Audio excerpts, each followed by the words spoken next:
ఒక యుగంలో నాన్న మాట విన్న రాముడు దేవుడైతే మరో యుగంలో నాన్న మాట వినని ప్రహ్లాదుడు మహనీయుడయ్యాడు. ఇక్కడ మాట కాదు నాన్న, ధర్మం ముఖ్యం.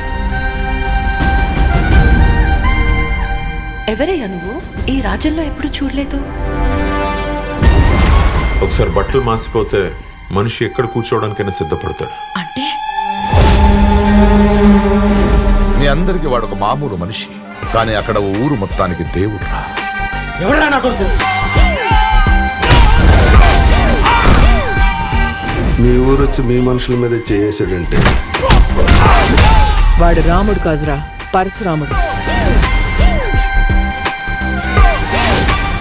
మీకు దండం పెడతాను, నిజం చెప్పండి సార్, ఎవరు సార్ ఆయన? అసలు ఎవడరా నువ్వు? అడ్రస్ పెట్టు, అడ్రస్ పెట్టు, అర్జెంట్ నీ అడ్రస్ పెట్టు, అడ్రస్ పెట్టు. ఆధారమే లేనోడికి ఆధార్ కార్డు ఎక్కడ ఉంటుందయ్యా?